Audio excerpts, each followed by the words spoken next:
Père Céleste, nous voici devant toi. Nous sommes venus, Seigneur, en ce lieu pour t'adorer, te magnifier. Nous voulons, Seigneur, le faire de tout notre cœur. Et remplis-nous de ce sentiment de ta présence et que ton nom soit glorifié. Dans le nom de Jésus, nous t'avons prié. Amen.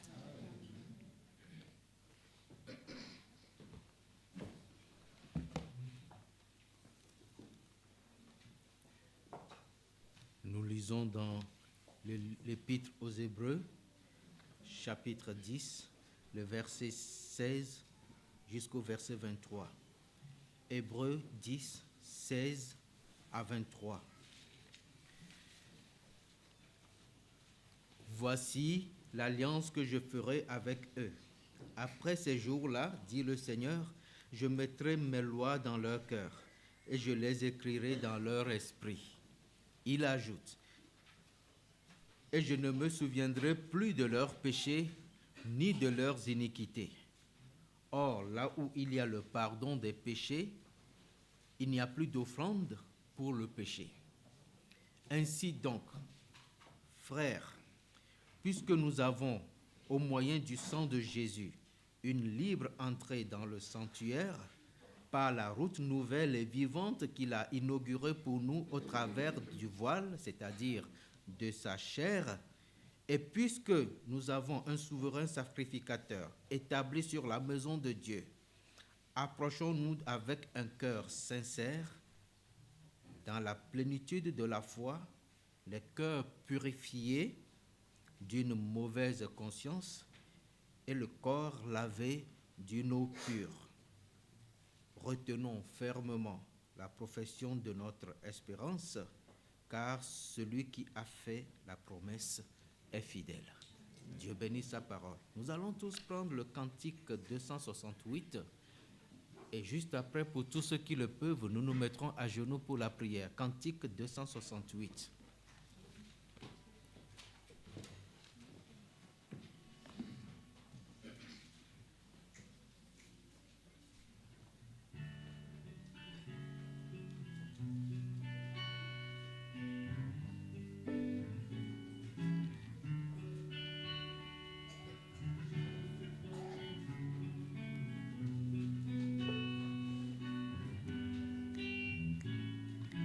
Ensemble. Jésus, par ton sang précieux, enlève mon iniquité. Regarde-moi du haut des cieux, dis-moi que tu m'as pardonné. J'ai longtemps erré, cœur rebelle, mais j'entends ta voix qui m'appelle.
Notre Père et notre Dieu,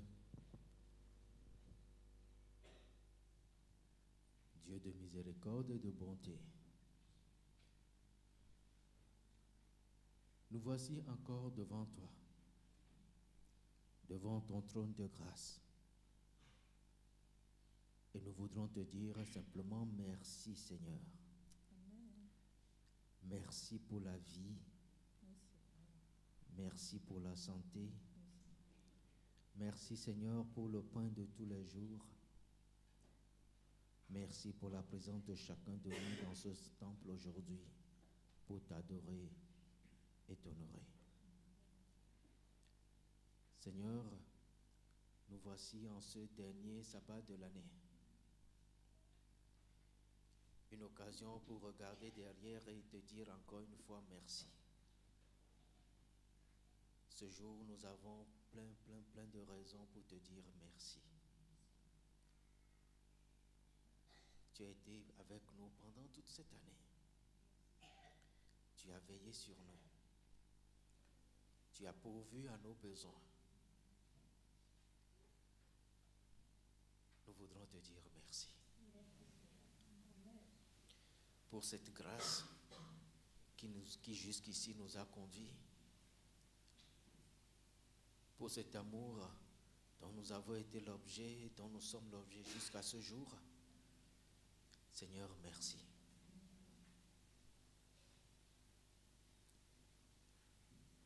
Par-dessus tout, nous voudrons te dire merci pour celui en qui et à travers qui, Seigneur, tout ceci a été possible. Nous rendons gloire à notre Seigneur Jésus-Christ pour sa vie, pour nous avoir rachetés,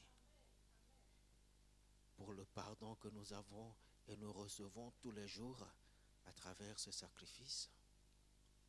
Seigneur, nous te disons merci.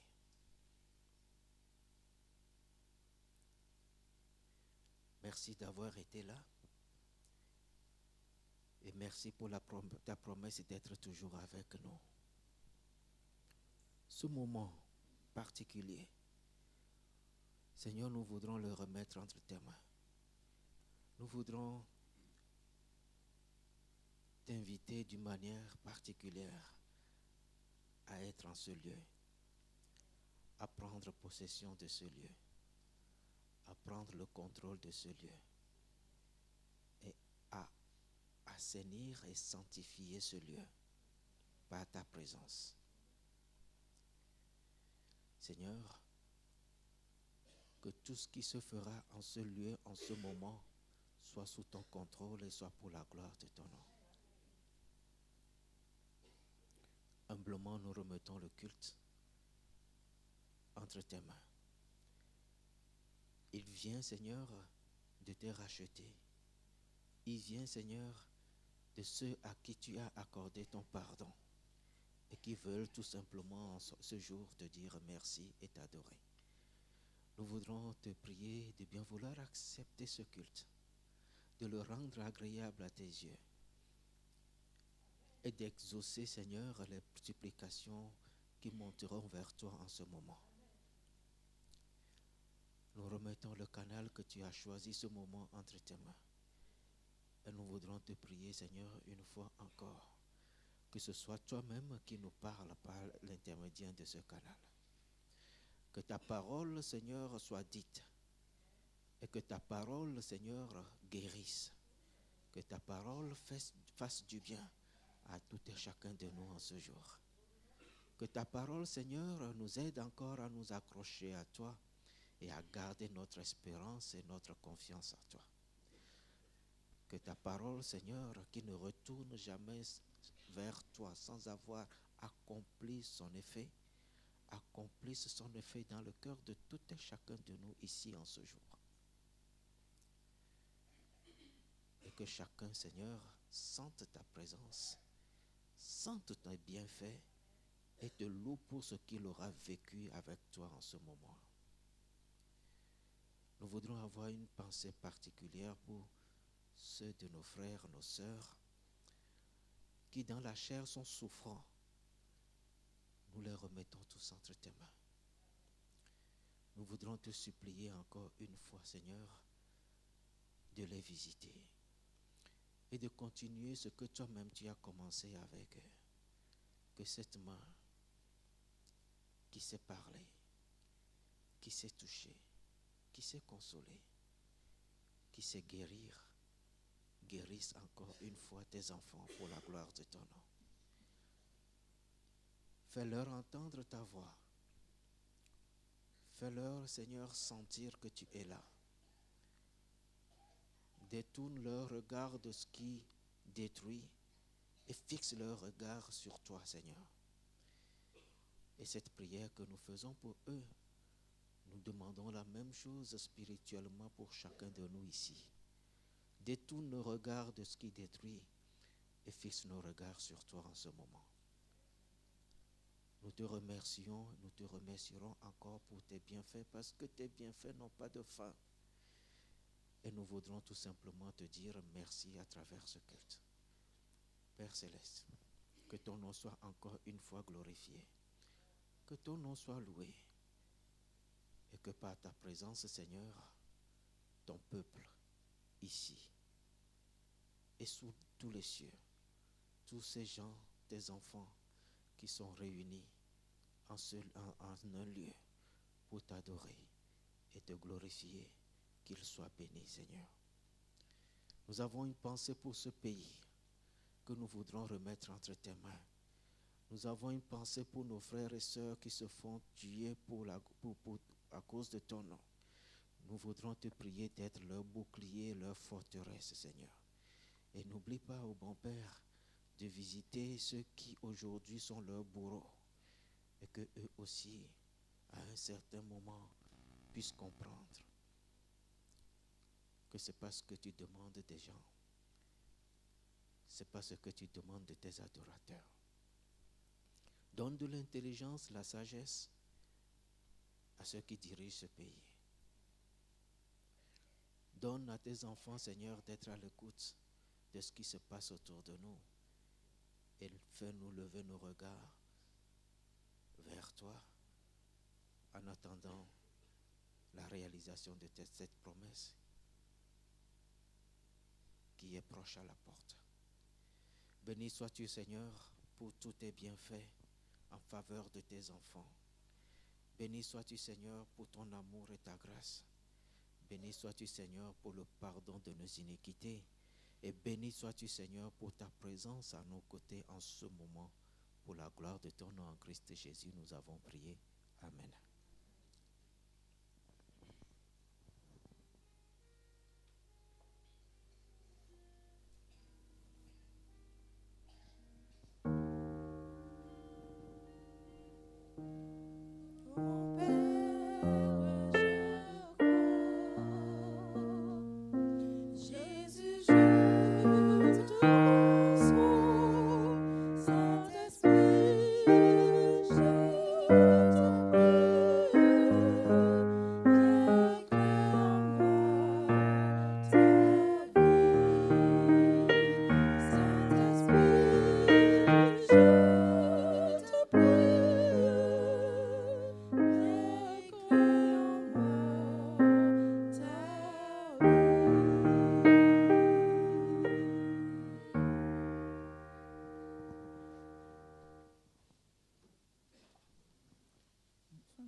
Comment allez-vous ce matin? Bien? Ok, très bien. Moi, je dirais fraîchement. Je ne vous cache pas que ça a été difficile ce matin vu le temps. Mais je remercie le Seigneur parce que nous avons été braves. Nous avons quand même fait l'effort d'être là ce matin, malgré le vent, malgré la température. Ça a eu un peu de mal à se remplir, mais gloire à Dieu, nous sommes présents. Amen. 2014 se termine. C'est la période où il est de rigueur de souhaiter bonne fête. Une période où on fait le bilan, l'état des lieux, des objectifs atteints ou non, où l'on prend généralement de bonnes résolutions, où on se dit « bonne année ». En ce matin, nous n'allons pas faire des promesses que nous ne tiendrons probablement pas. Nous n'allons pas prendre des résolutions basées sur notre propre appréciation des choses, mais nous allons pour cette fois, tout simplement, demander à Dieu de nous faire connaître les plans qu'il a pour chacun de nous. Lui demander de nous disposer à faire de lui notre modèle, notre priorité, que tous nos faits, nos gestes, nos paroles, nos pensées puissent sans cesse refléter son nom, que nous puissions lui ressembler.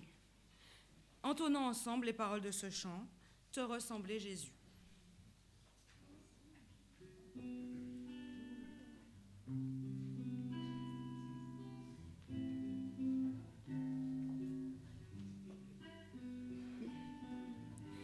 Te ressembler, Jésus, c'est mon espoir suprême.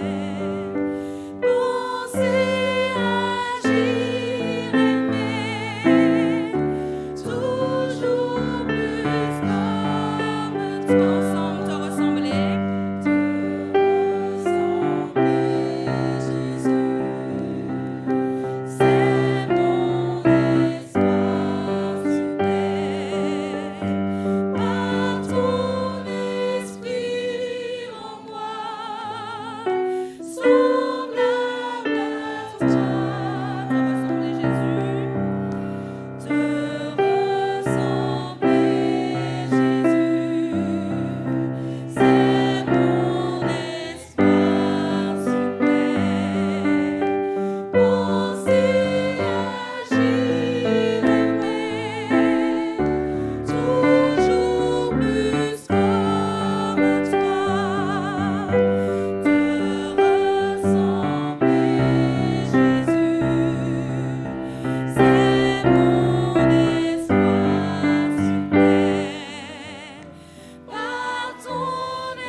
Comme chaque année, il y aura peut-être des hauts, probablement des bas, mais l'enfant de Dieu ne se laisse pas abattre. Dans les bons moments, faisons de l'Éternel notre joie.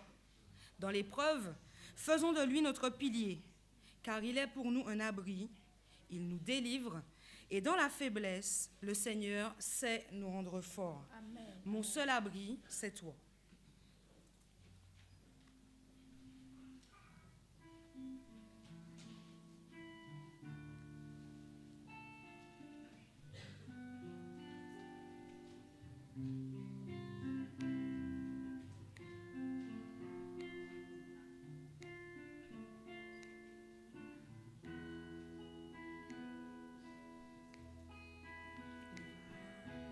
Mon seul abri, c'est toi.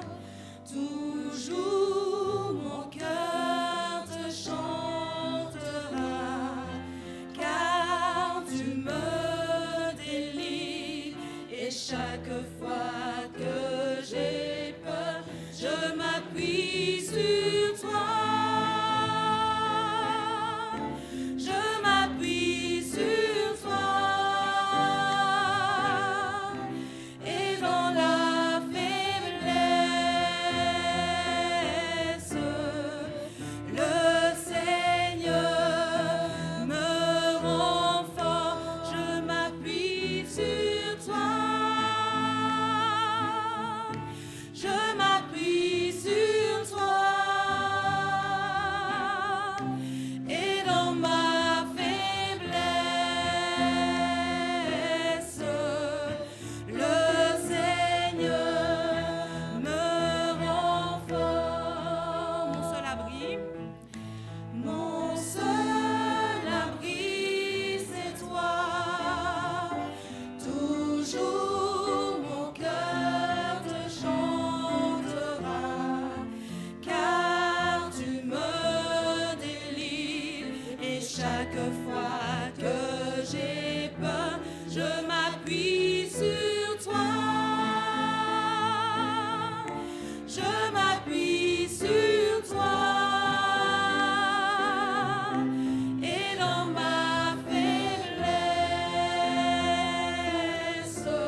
dernier chant, je vous invite à fermer les yeux et nous allons entonner ensemble ce chant tel une prière.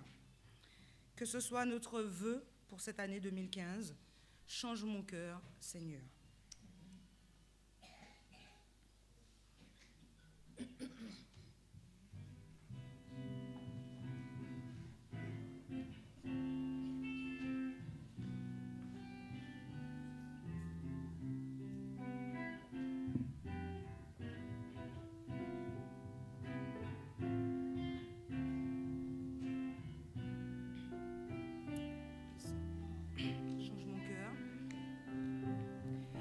Change mon cœur, Seigneur, et purifie-moi.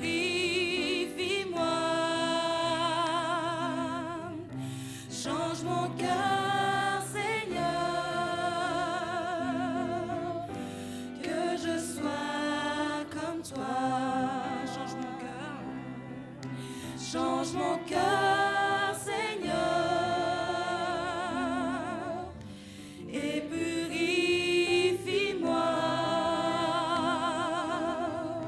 Change mon cœur, Seigneur, que je sois comme toi. Jésus, tu es le potier, je suis l'argile. Brise-moi, façonne-moi, oui c'est mon désir. Change mon cœur, Seigneur, et purifie-moi. Change mon cœur, Seigneur, que je sois comme toi. Change mon cœur, Seigneur. Change mon cœur, Seigneur, et purifie-moi. Change mon cœur, Seigneur, que je sois comme toi. Amen. Amen. Gardons donc en mémoire que Jésus est le potier et que nous sommes l'argile. Laissons-le donc tout au long de cette année qui s'apprête à commencer, nous briser, nous façonner. Je ne vous dirai donc pas bonne année, mais je souhaite que cette année soit l'année que le Seigneur a prévue pour chacun de nous. Que Dieu vous bénisse.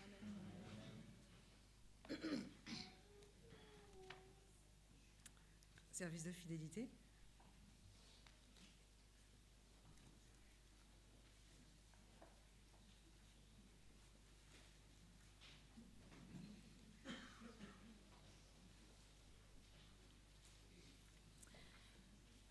Le premier avènement du Christ a été accueilli avec jubilation et célébration dans les cieux et sur la terre. Les anges ont chanté et les mages ont apporté leurs cadeaux au roi nouveau-né.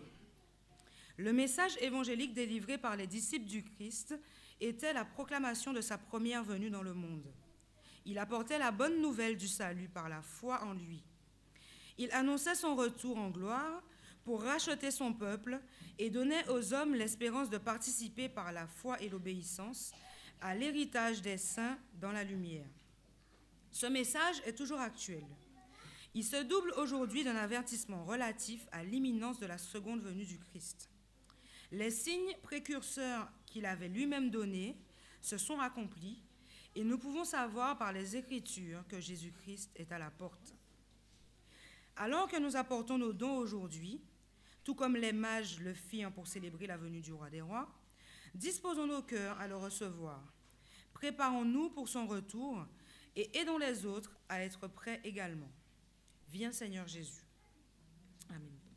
Alors les diacres vont pas, et la diaconesse, le diacre et la diaconesse vont passer dans les rangs pour recueillir la dîme et les offrandes, et nous allons entonner le chant habituel « Où est ton trésor ?»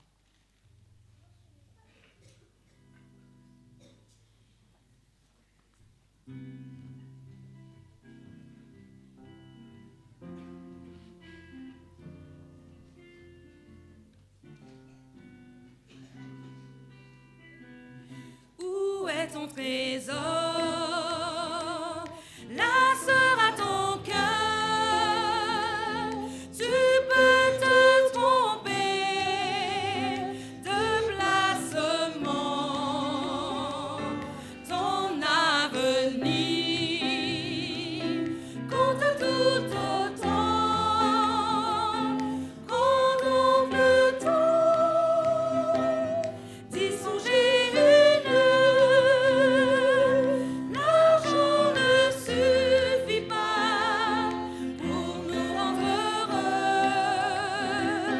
Il faut notre trésor pour combler nos vœux. Si tu n'as soif que d'eau, prépare tes yeux. Tu apprendras un jour qu'on n'achète pas Dieu. Amassez-vous des trésors au ciel. C'est le bon conseil de l'Éternel. Écoutez-le, il est essentiel. C'est le destin le plus naturel. L'argent ne suffit pas pour nous rendre heureux. Il faut d'autres trésors pour combler nos vœux. Si tu n'as soif que d'or, prépare tes yeux. Tu apprendras un jour qu'on n'achète pas Dieu.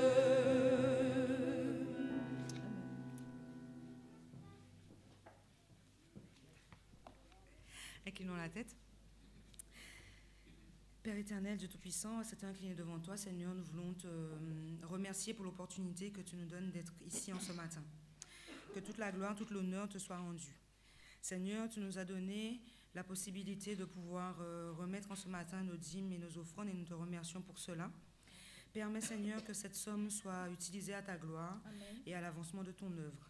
Sois avec chacun de nous, Seigneur. Bénis chacune des familles ici représentées, chacun des membres, ainsi que la mission à travers le monde. Ce sont là les grâces que nous te demandons au nom de Jésus pour ta gloire éternelle. Amen.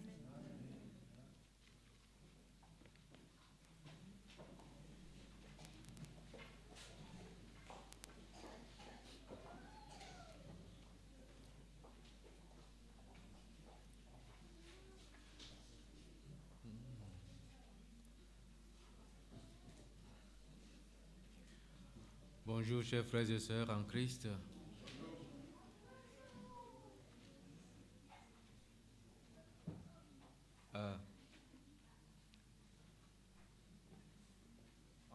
Nous remercions l'Éternel pour la présence de chacun de nous ici ce matin. Rendons gloire à Dieu encore une fois pour ce sabbat que nous passons ensemble, le dernier pour cette année. Et merci pour chacun de vous ici. Et je dirais merci pour chacun de nous.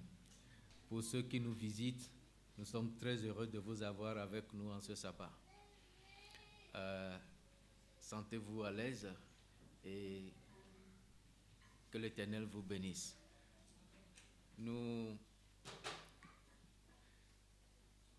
Ce matin, c'est l'ancien Gérard qui nous parlera de la part de l'Éternel. Mais avant de lui laisser la place, nous allons inviter les enfants. Je ne voudrais pas oublier nos frères, les amis, les internautes. Dieu vous bénisse, Dieu vous garde là où vous êtes en ce moment. Et que Dieu tout simplement puisse écouter vos prières à vous aussi là où vous êtes en ce moment. Nous allons donc inviter les enfants.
Vous m'entendez là? Très bien. Ça va? Ça va? Vous allez bien? D'accord. Alors, chut, chut. Chut, chut, chut. Chut. J'ai un bébé. Chut. Faut pas parler fort. Il s'appelle Joas. Chut. Mais il est en danger. Alors, il faut rien dire. D'accord? C'est l'histoire du bébé Joas. Elle se trouve dans la Bible, cette histoire. Un jour, il y avait une reine qui s'appelait Athalie. Elle était méchante. Athalie, qu'est-ce qu'elle voulait faire? Elle voulait rester reine parce que son fils qui était roi était mort. Et son fils était le papa de Joas.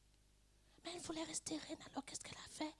Elle a voulu faire du mal à tous les autres enfants, tous les autres frères.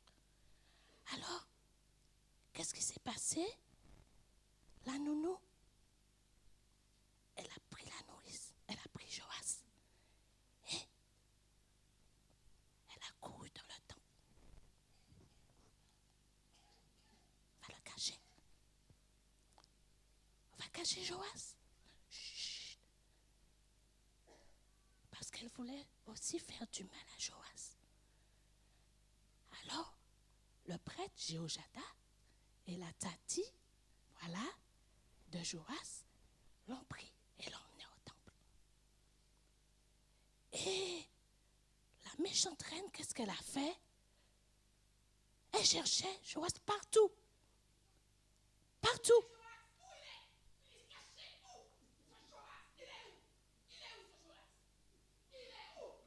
Chut, chut, chut.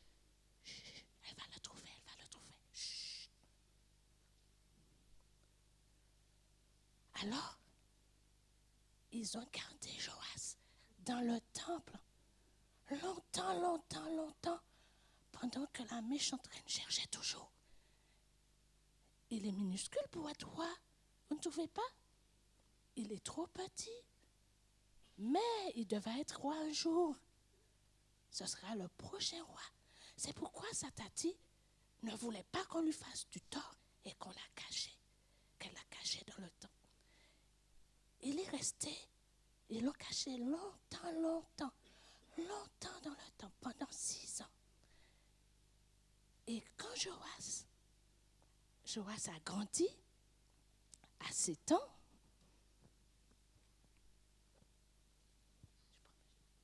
Joas a grandi. Et à 7 ans, Jéhojada a dit à toute son armée, Jéhojada et Athalie, voilà, le prêtre Jéhojada, ils ont pris Joas. À 7 ans, il pouvait devenir roi. Alors, ils ont dit aux soldats, mettez-vous tout autour du temple. Tout autour du temple. Il ne faut pas laisser entrer personne.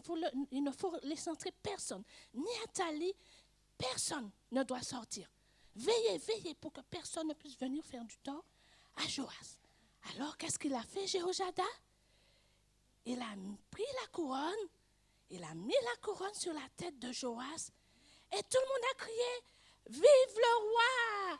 Vive le roi Joas! Vive le roi Joas! Est-ce qu'on pouvait lui faire du tort à ce moment-là? Non, personne ne pouvait lui faire du tort. Athalie, même pas Athalie. Maintenant, il est devenu roi. Et voilà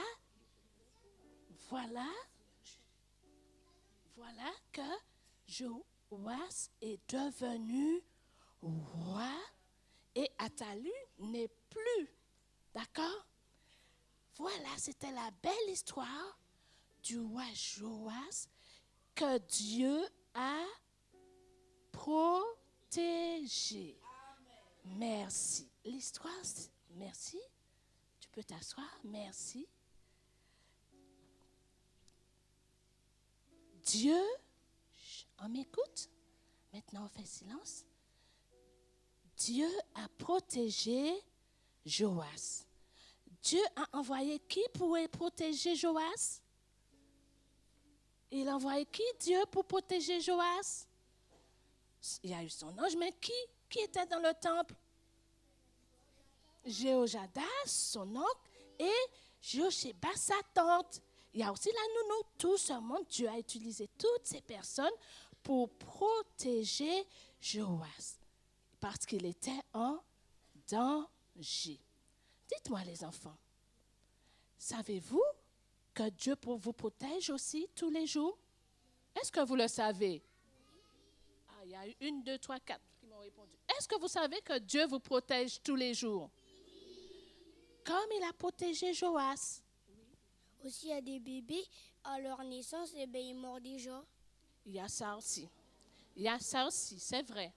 Et c'est triste à cause du péché, d'accord? Mais en grandissant encore, tu vas encore mieux comprendre, d'accord? Tu me comprendras mieux pourquoi.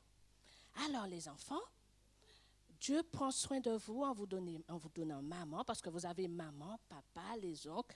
Toutes ces personnes sont là à côté de vous, vous entourent et prennent soin de vous, vous protègent. C'est Dieu qui vous a donné toutes ces personnes. Alors, qu'est-ce que nous devons dire chaque jour? Merci parce que tu me protèges. Merci parce que tu m'as donné des parents qui prennent soin de moi et mon ange surtout qui me protège. Alors, on va se mettre debout et on va prier. On va prier le Seigneur pour lui dire merci.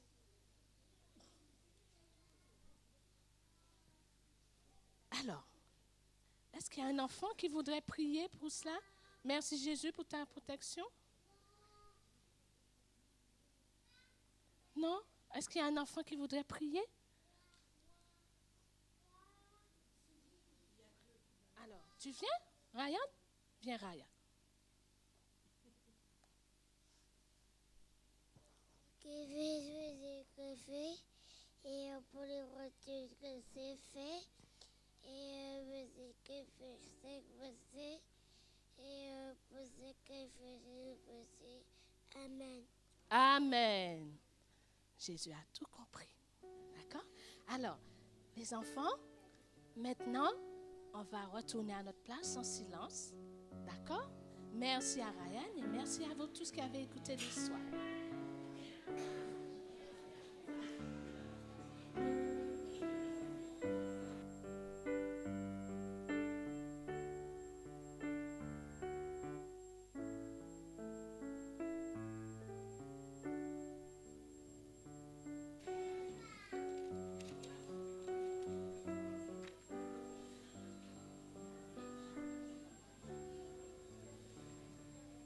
Merci pour ce rappel.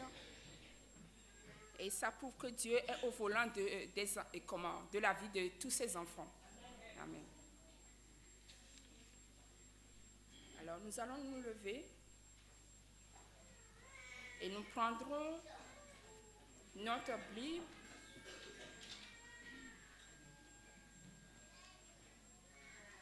Luc 5.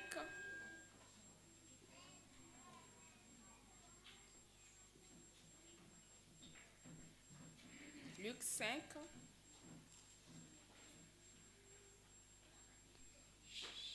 versets 17 à 26.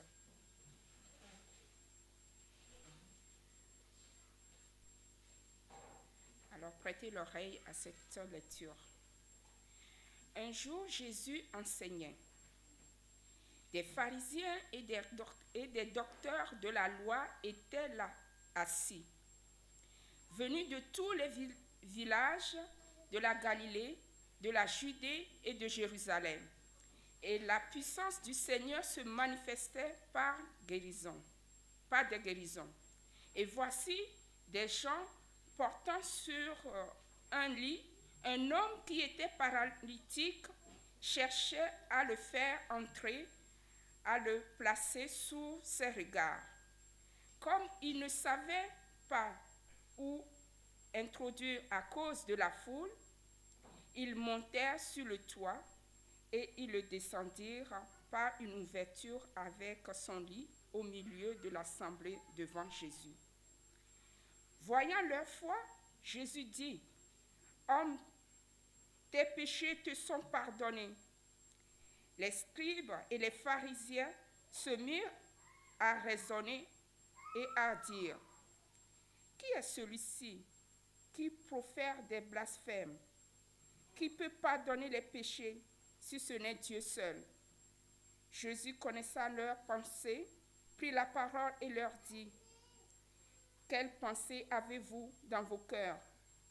Lequel est le plus aisé de dire, « Tes péchés te sont pardonnés » ou de dire, « Lève-toi et marche » Or, afin que vous sachiez que le Fils de l'homme a sur la terre le pouvoir de pardonner les péchés, je te l'ordonne, dit-il au paralytique, « Lève-toi, prends ton lit et va dans ta maison. » Et à l'instant, il se leva et à leur présence prit le lit sur lequel il était couché et s'en alla dans sa maison glorifiant Dieu. Tous étaient dans l'étonnement et glorifiaient Dieu. Remplis de crainte, ils disent, nous avons vu aujourd'hui des choses étranges. Que le Seigneur bénisse l'influence de sa parole dans nos cœurs. Alors nous gardons toujours la même position et nous prenons le cantique 301.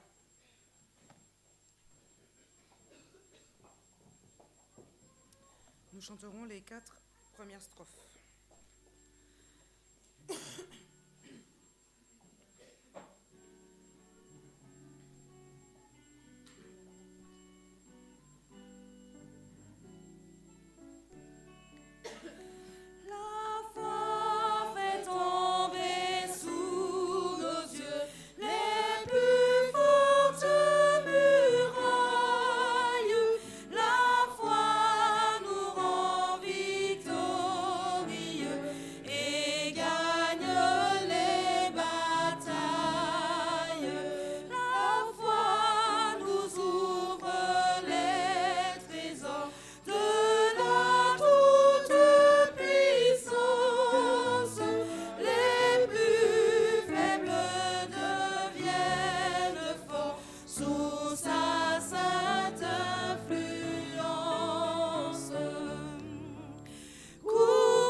Frères et sœurs, chers amis,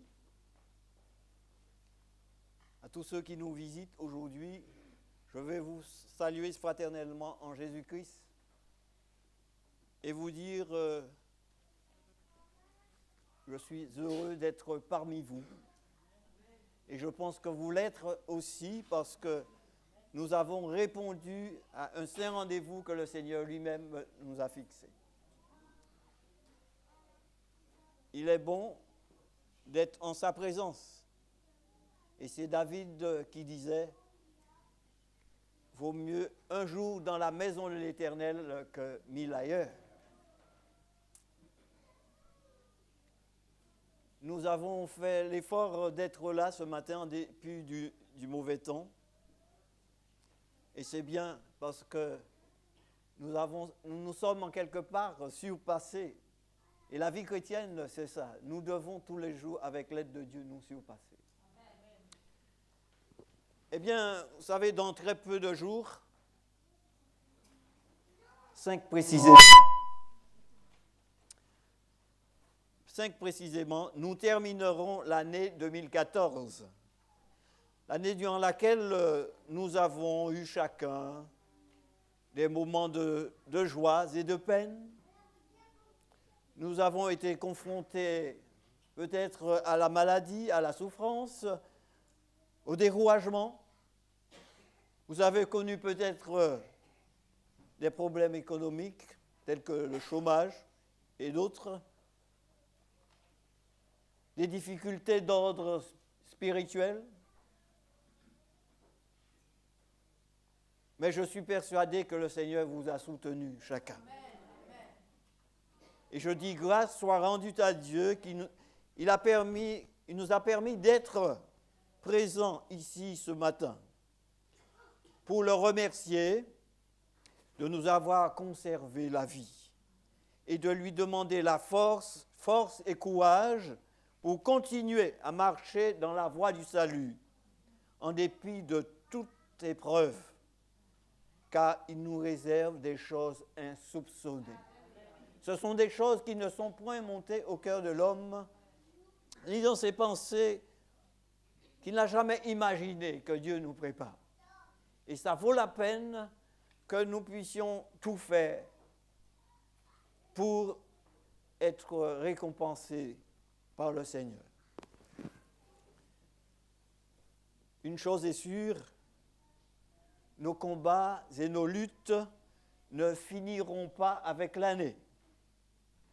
Nous aurons encore à combattre, sinon davantage, avec plus de détermination. Plus nous approchons du royaume de Dieu, plus la lutte deviendra acharnée. Si nous voulons vaincre, nous devrions user de toutes les armes spirituelles que notre Seigneur nous a octroyées, et notamment le bouclier de la foi. Nous aurons à en user encore et encore. La parole inspirée nous déclare dans Apocalypse chapitre 12, verset 12, vous pouvez consulter le texte, Apocalypse chapitre 12, verset 12, il est dit « Malheur à la terre et à la mer, car le diable est descendu vers vous, animé d'une grande colère, sachant qu'il lui reste peu de temps. » Ce n'est pas une nouvelle encourageante.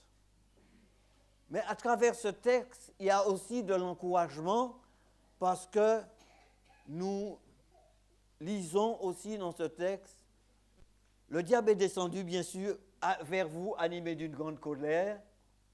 Pourquoi ? Sachant qu'il lui reste peu de temps. Et ça sous-entend qu'il nous reste aussi peu de temps à combattre, à lutter, à souffrir. Parce que le Seigneur lui-même va revenir pour nous prendre avec lui dans son royaume, où toutes ces choses vont disparaître, n'est-ce pas? Si nous ne nous rendons pas compte de l'urgence du temps dans lequel nous sommes, eh bien, l'ennemi, lui, il le sait. Et il déploie tout son arsenal pour séduire le plus grand nombre. Si nous ne savons pas en quel temps nous sommes, l'ennemi le sait.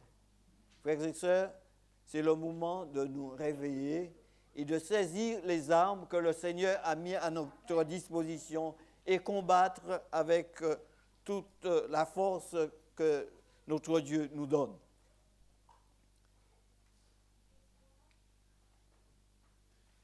Nous sommes un peuple averti. Nous ne sommes pas de la nuit. Nous ne sommes pas de ceux qui dorment pour nous laisser séduire. Et je voudrais prendre ensemble avec vous ce texte de 1 Thessaloniciens chapitre 5, les versets 6 à 10. 1 Thessaloniciens chapitre 5, les versets 6 à 10. Nous allons prendre ensemble ce texte.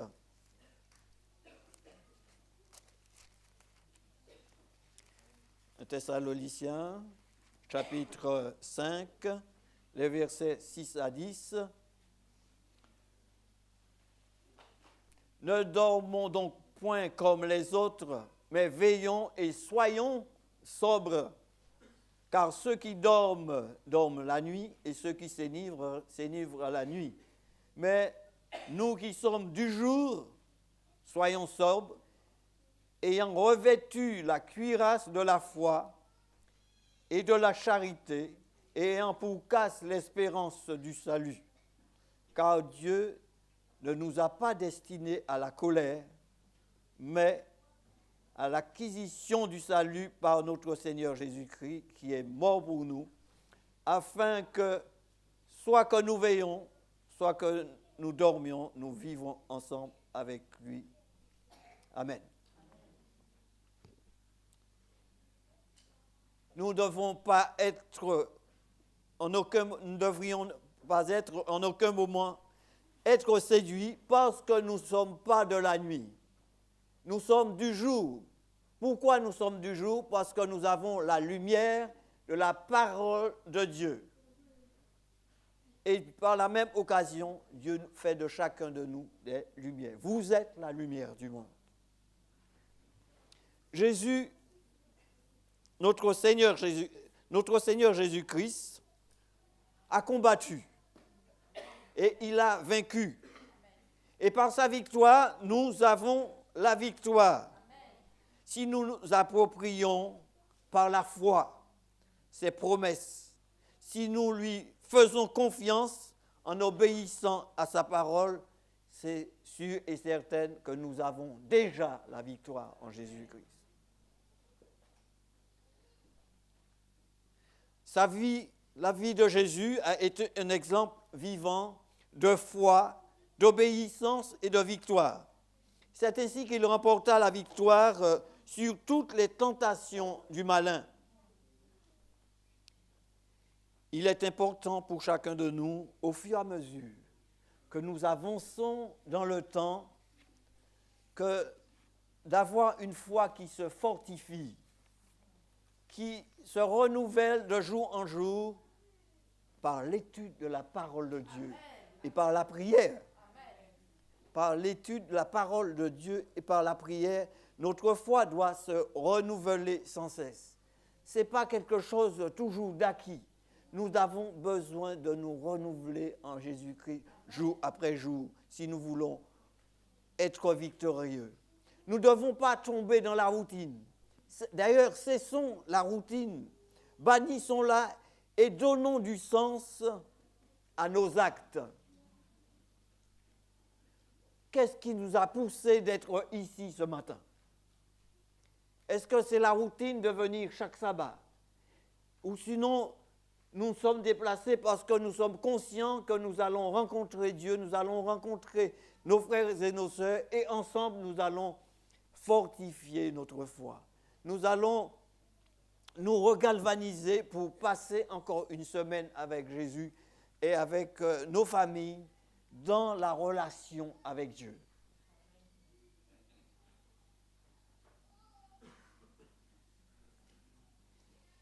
Le Seigneur est prêt à nous combler de sa grâce et de ses bénédictions.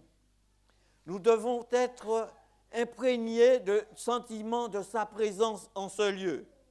Car il dit, là où 2 ou 3 sont rassemblés en mon nom, je suis au milieu d'eux. Frères et sœurs, est-ce que nous sommes conscients de cela? Ou sinon, est-ce que nous répétons ça machinalement? Est-ce que nous sommes conscients de la présence de Dieu? Vraiment, si nous sommes conscients de cette présence, eh bien, tout change. Tout change. Parce que là, on ne sera plus exhorté à la révérence. Parce que nous deviendrons des frères, des sœurs, des enfants de Dieu révérents, parce que nous savons que Dieu est présent parmi nous. Nous n'allons plus voir marcher des chewing-gums. Nous n'allons plus voir des comportements laissant à désirer, parce que nous aurons compris que nous sommes en la présence de Dieu. Ça va donner du sens à notre présence ici. Parce que là, nous savons, non seulement Dieu est présent, mais il a quelque chose en réserve pour nous. Il a des bénédictions pour nous. Et il va nous envoyer chez nous fortifiés pour encore affronter une nouvelle semaine. Et ça, nous devons le croire par la foi. C'est avec les mains de la foi que nous allons pouvoir saisir ces vérités-là.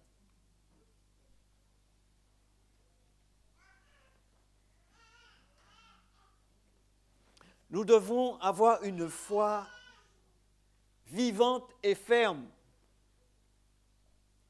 se traduisant par la croyance, bien sûr. Mais cela ne suffit pas.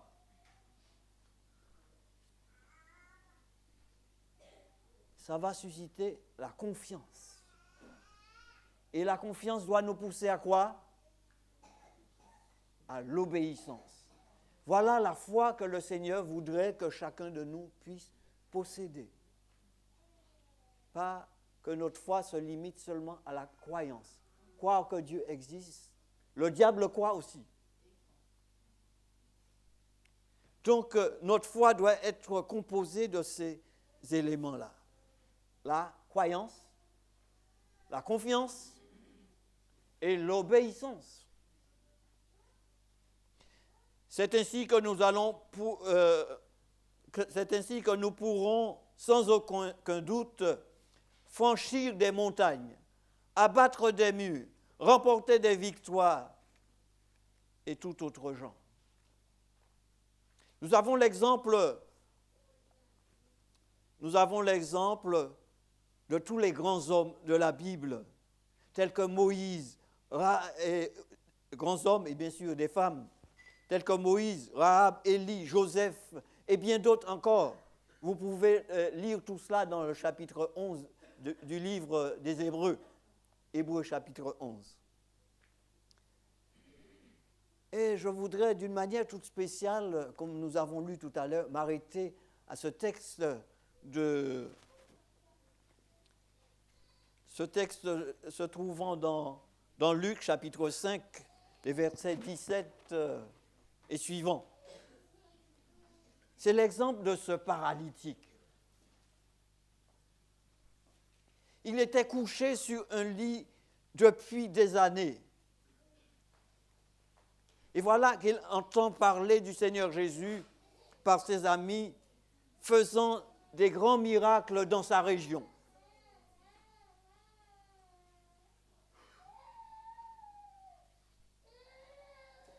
Il s'est dit,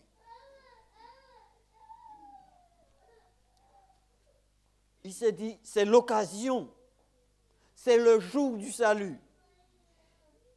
Il ne faut pas renvoyer à demain.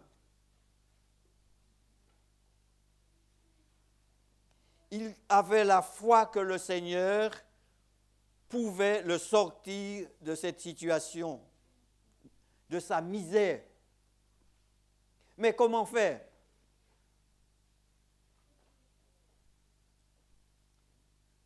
Il est couché sur un lit. Il ne sait pas marcher et Jésus n'est pas à côté de lui. Sa foi se trouve devant un défi.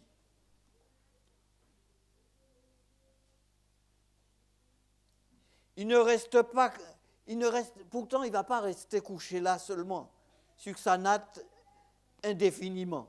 disant que le Seigneur pouvait me guérir si je pouvais m'y rendre à ce lieu.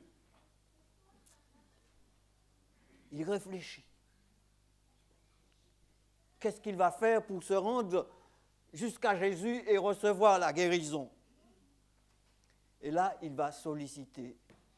Il va solliciter ses amis qui lui ont annoncé la nouvelle. Eux aussi, ils croyaient que Jésus pouvait apporter la solution à son problème. Ils avaient cette certitude. Et voilà, ils vont répondre à son appel et ils le portèrent volontiers jusqu'au lieu où Jésus guérissait et annonçait la bonne nouvelle du salut. Et je crois ici, il y a une leçon à tirer. Cet homme dans sa misère, eh bien, va solliciter ses frères et ses sœurs pour l'emmener jusqu'au lieu où se trouvait Jésus. Cela dit que chacun de nous, ici présents, nous avons une responsabilité vis-à-vis de nos frères et sœurs qui sont dans la souffrance physique ou spirituelle, et nous devrions les accompagner, les amener à Jésus qui a la solution, le faire par la prière et aussi par notre présence et par des paroles d'encouragement.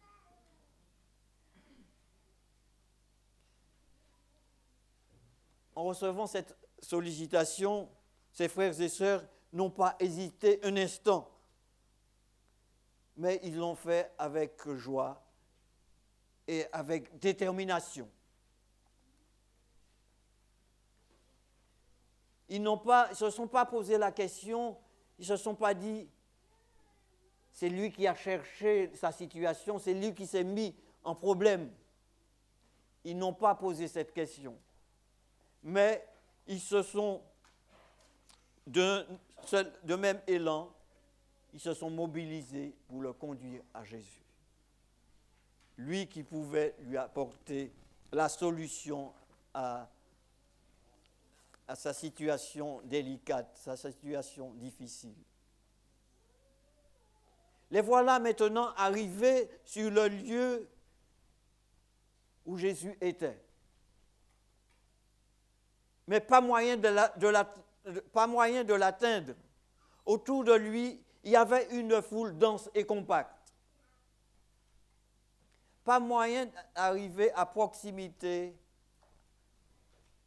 et pouvoir le déposer aux pieds de Jésus. Là se posait un nouveau défi. Une foule à franchir. Ce n'est pas toujours facile de traverser dans la foule. Quand c'est une foule bien dense et compacte, il faut jouer les coudes et faire tant bien que mal arriver là où on veut. Et en plus, ils sont en train de porter le malade.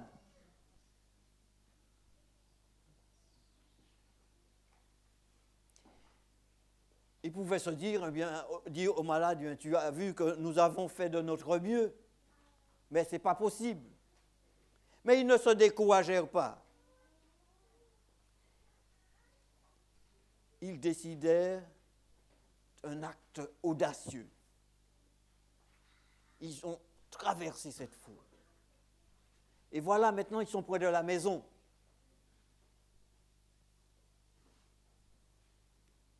Pas moyen d'entrer. Et là, ils vont décider de faire une ouverture par le toit, d'y faire passer le malade et le descendre aux pieds de Jésus.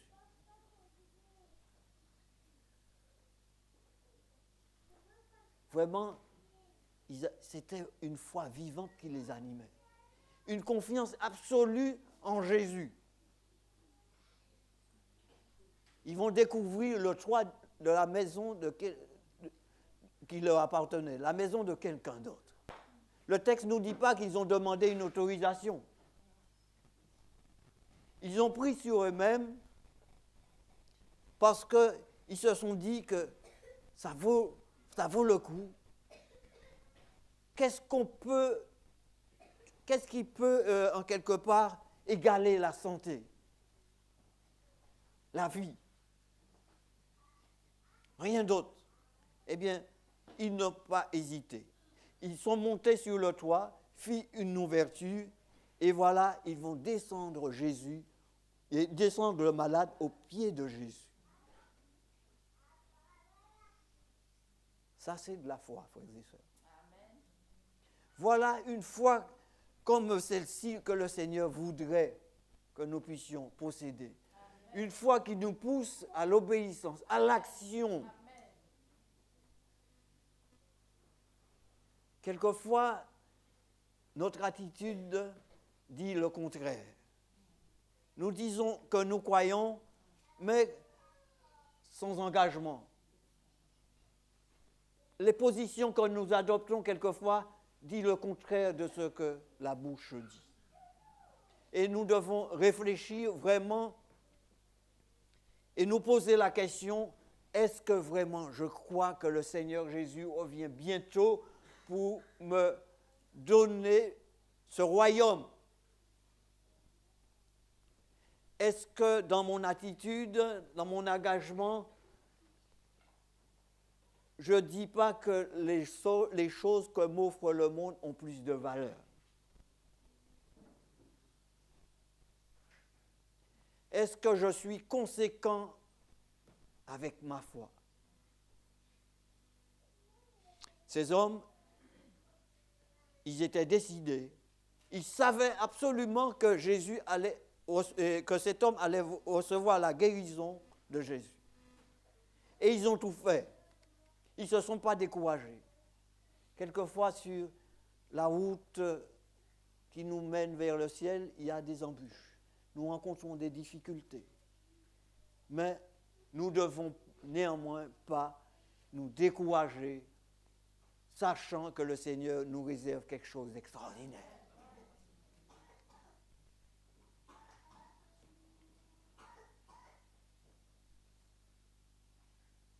Ils mirent leur plan à exécution, traversèrent la foule, ce ne fut pas facile. Ils ne tinrent pas compte de l'opinion de la foule, notamment les scribes et les pharisiens qui rejetaient Jésus comme sauveur et Seigneur. Quelquefois, il est difficile d'aller à contre-courant de l'opinion de la foule. Et cela, nous sommes confrontés chaque jour. Quand on parle de sa foi, des fois, les gens nous regardent de travers, disant que le fait de croire, c'est quelque part une faiblesse, quand nous ne pouvons pas nous suffire à nous-mêmes. Et cela demande de prendre sur soi pour braver toutes ces opinions-là et afficher clairement ce que nous croyons, et afficher clairement l'espérance que nous avons en Jésus. Amen. Et cela, nous devons le faire par la foi. Amen. C'est cette foi-là qui nous pousse, qui nous engage, qui fait que nous puissions agir avec audace.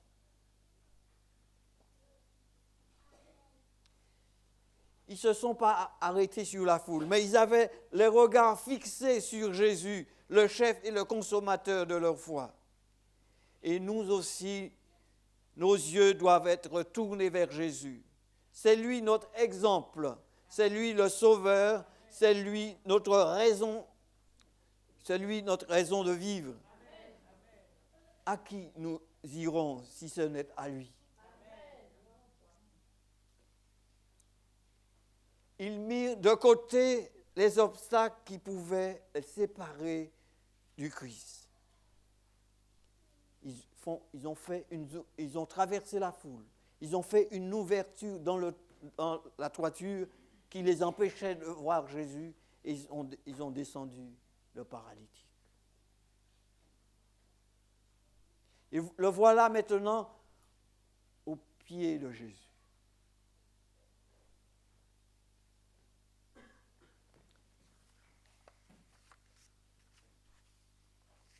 Il est tout près du Seigneur Jésus. ces hommes et ces femmes ont accompli leur devoir. Et là, c'est un ouf de soulagement. Quelle joie! Il est près de Jésus. C'est ce que nous éprouvons quand nous avons lutté et prié longtemps pour le salut d'une âme, pour le salut d'un enfant, d'un parent, d'une mère, d'un père, de frères. Quand nous le voyons maintenant se donner à Christ, être plongé dans les eaux du baptême, nous poussons un ouf de soulagement et nous sommes remplis de joie. Et savez-vous, il y a aussi autant de joie dans le ciel.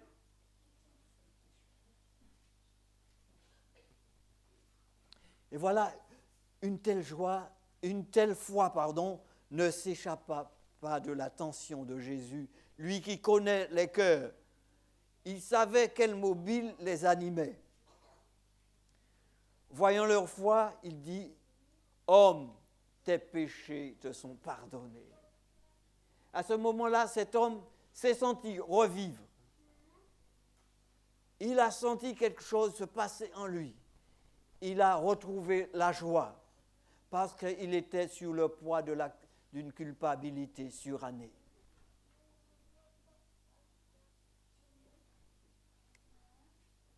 Il désirait même plus d'être guéri physiquement parce qu'il avait retrouvé l'assurance du salut en Jésus-Christ. Mais il y avait là quelques scribes et des pharisiens qui s'étaient sentis choqués par la déclaration de Jésus au paralytique. Qui est cet homme qui se permet même de pardonner les péchés? N'est-ce pas Dieu seul qui pardonne les péchés, se dirent-ils? Et de là, Jésus, connaissant la pensée de leur cœur, va dire, pourquoi avez-vous en vous de telles pensées? Qu'est-ce qui est plus facile? De dire tes péchés te sont pardonnés ou de dire prends ton lit et marche et rentre chez toi? Et Jésus va dire au paralytique, je te le donne, prends ton lit et marche, rentre chez toi. Et cet homme, il ne va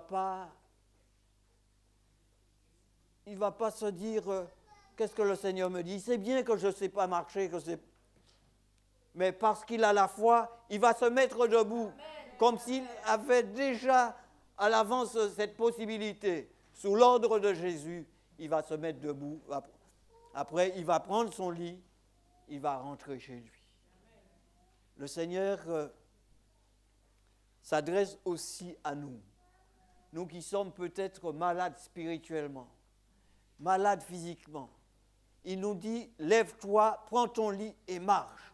Change d'attitude, adopte une autre position. Maintenant, recadre-toi et va de l'avant quand tu avances vers le royaume. Cet homme entra chez lui, louant Dieu. Et tous ceux qui étaient présents ce jour-là ont reçu aussi un message. Ceux qui ne connaissaient pas Jésus, eh bien, l'ont reconnu dans sa messianité comme le Sauveur et Seigneur. Celui qui peut donner la vie, celui qui peut guérir aussi physiquement et spirituellement.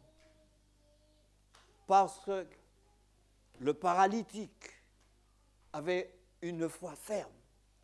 Ceux qui l'ont conduit jusqu'à Jésus avaient une vraie foi. Eh bien, la foule, ce jour-là, a vu un miracle et a reçu le message du salut.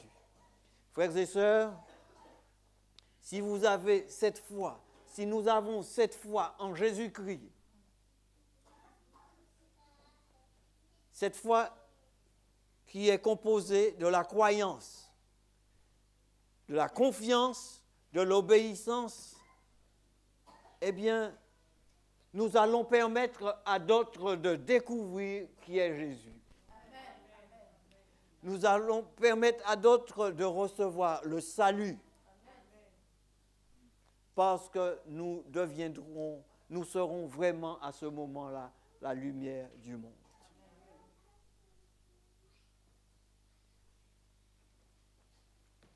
Il est bon, frères et sœurs, d'exercer la foi. Nous sommes appelés à exercer la foi et le Seigneur va ajouter à notre foi ce sentiment de joie, ce sentiment de satisfaction.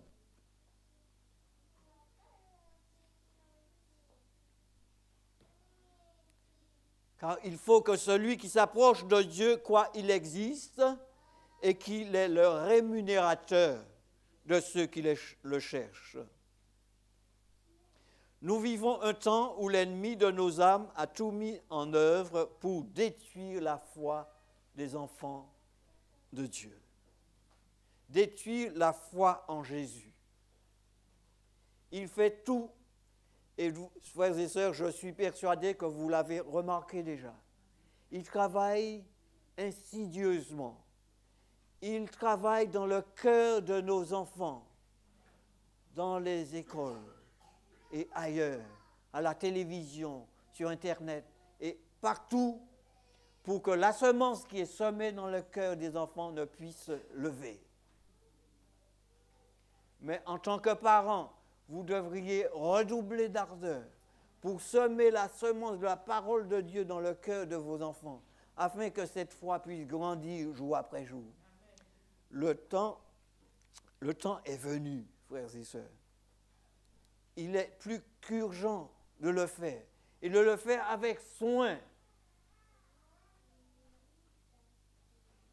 avec étant conscient que vous faites quelque chose d'extraordinaire. Parce que là, vous êtes en train d'équiper vos enfants avec les armes que le Seigneur a mises à notre disposition.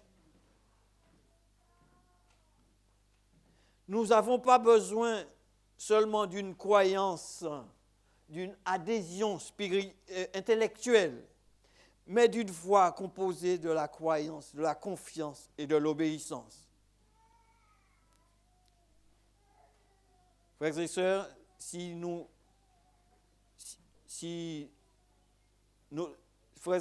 exerçons notre foi, croyons dans la parole du Seigneur. Il nous donnera les sentiments de satisfaction qui vont avec. Quand l'épreuve est là, croyez aussi que le Seigneur est présent, parce qu'il a fait la promesse. Voici, je suis avec vous tous les jours jusqu'à la fin du monde. Rappelez-vous aussi qu'il a dit qu'il ne permettra pas que vous soyez tentés au-delà de vos forces. 1 Corinthiens chapitre 10, verset 13. Mais avec la tentation, il prépare aussi le moyen d'en sortir, afin que vous puissiez la supporter. Toujours dans 1 Corinthiens 10, 13. Afin que vous puissiez être victorieux dans toutes vos luttes et que votre influence au nom du Seigneur, et que par votre influence, le nom du Seigneur puisse être glorifié par ceux que vous côtoyez. Que tous soient dans l'étonnement et glorifient Dieu. Et comme si cela s'était passé au jour où le Seigneur avait guéri ce paralytique, et que tous puissent être remplis de crainte et puissent dire, nous avons vu des choses étranges. Si nous avons cette foi dans le Seigneur, eh bien le moment viendra où tous ceux qui nous entourent glorifieront Dieu et diront, nous avons vu des choses étranges, parce que le Seigneur va opérer des choses extraordinaires, parce que nous lui avons fait confiance, parce que nous serons obéissants à sa parole. Et ainsi, le ciel s'exclamera, c'est ici la persévérance des saints qui gardent les commandements de Dieu et qui ont la foi de Jésus. Qu'il en soit ainsi, Seigneur, et que le nom du Seigneur puisse être glorifié. Qu'il en soit ainsi et que son nom soit glorifié dans la bouche de ceux qui nous entourent. Que Dieu nous bénisse, frères et sœurs, et qu'il nous donne cette foi vivante et obéissante. Et ainsi, nous remporterons des brillantes victoires spirituelles sur nous-mêmes et sur les épreuves, dans lesquelles nous serons, et aussi le Seigneur que nous récompensera. Qu'il nous bénisse tous et qu'il nous aide à continuer à marcher avec lui. Nous allons commencer une nouvelle année. Partons de mon pied et soyons équipés des armes spirituelles que le Seigneur a mises à notre disposition. C'est là ma prière pour vous et pour moi.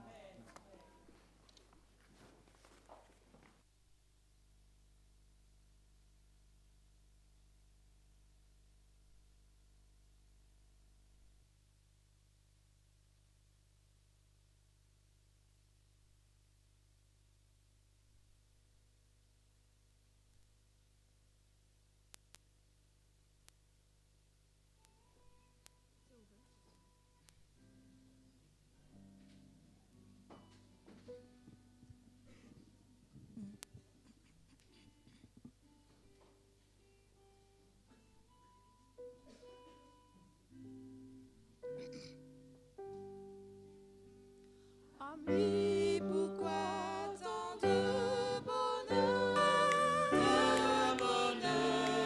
de bonheur, pourquoi tant de joie en ton cœur, en ton cœur, en ton cœur, je suis joyeux,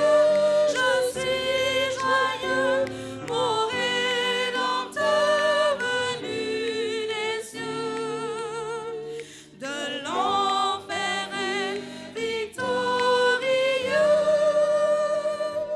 Quel bonheur,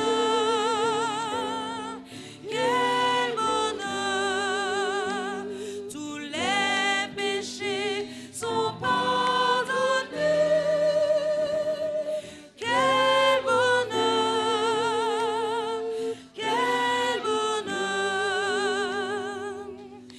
tous les crimes sont effacés. Quel bonheur,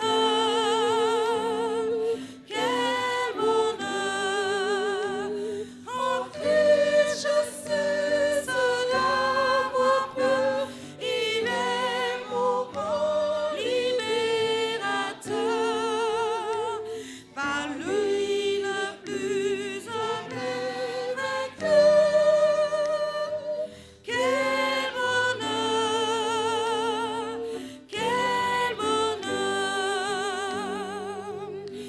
bien des péchés auront leur salut. Quel bonheur,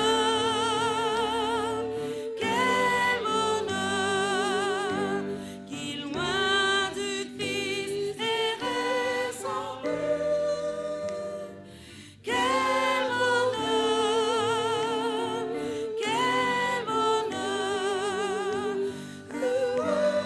aujourd'hui comme toi, brûlant d'amour et plein de foi.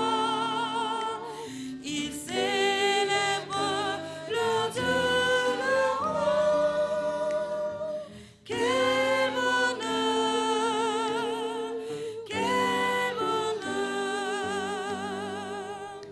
Jésus veut être ton sauveur. Quel bonheur,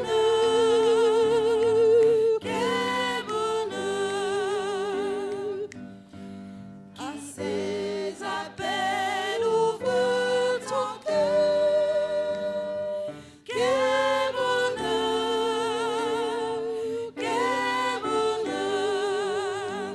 il n'attend que ton repentir, à lui pécheur.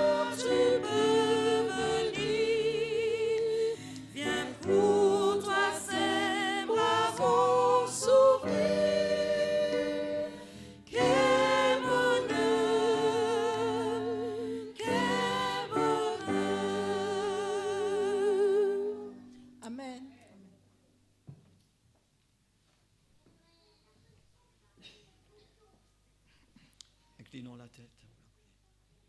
Oui, Seigneur, comme nous venons de chanter, quel bonheur d'être à toi.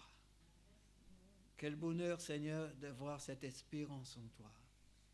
Et aide-nous, Seigneur, à le vivre dans nos vies de tous les jours.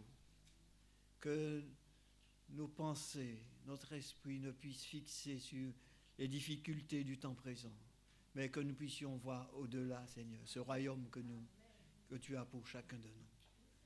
Donne-nous, Seigneur, cette foi ferme, cette confiance en toi, et tiens-nous, Seigneur, dans la route vers ton royaume. Bénis chacune des familles représentées ici, Seigneur.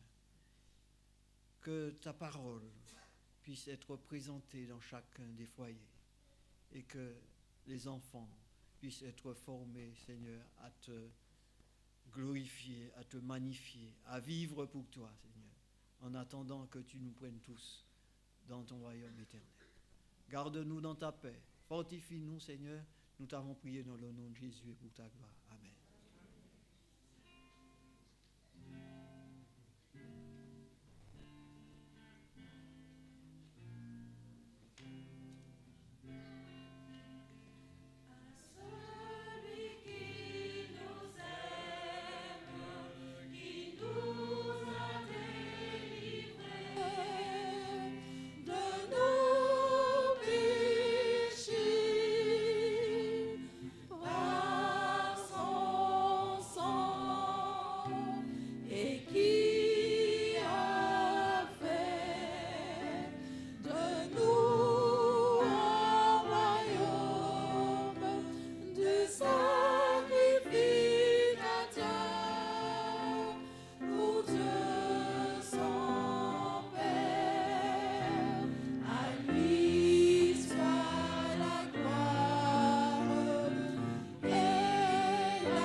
Recevons la bénédiction du Seigneur.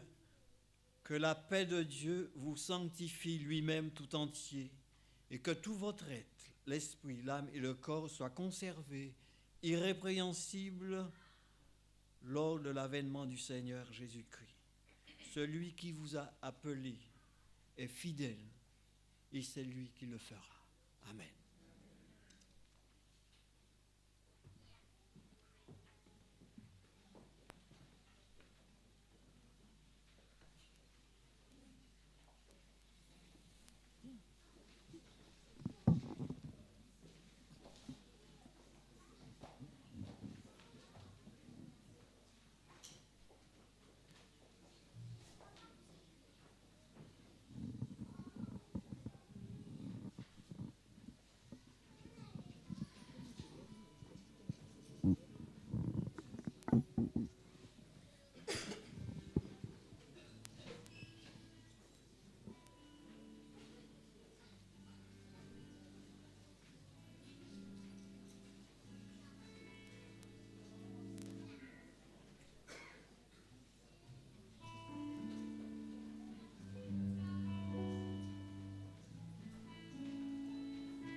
Tu envoies sur nos vies un feu qui purifie. Des quatre vents, tu envoies tes paroles. Tu souffles sur notre pays. Tu envoies sur nos vies un feu qui purifie. Mon Seigneur et mon Dieu, tu es infiniment grand, revêtu de splendeur, recouvert de majesté. Je réponds, me voici, mon Dieu, mon Père, pour accomplir ta volonté. Que par ma bouche tes paroles soient données. Je réponds, me voici, mon Dieu, mon Père, pour accomplir ta volonté. Que par ma bouche tes paroles soient données.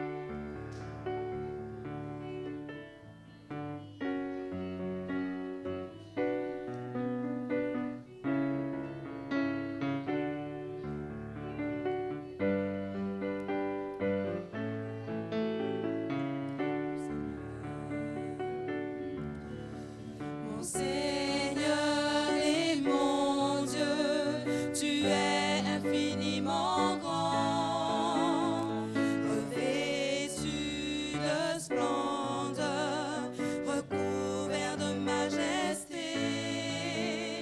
Tu t'es vêtu d'un manteau de lumière, tu es descendu parcourir la terre. Tu cherches un peuple qui veut vraiment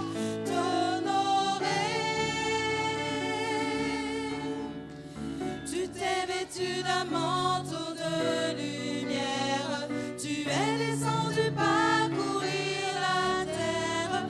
Tu cherches un peuple qui veut faire ta volonté.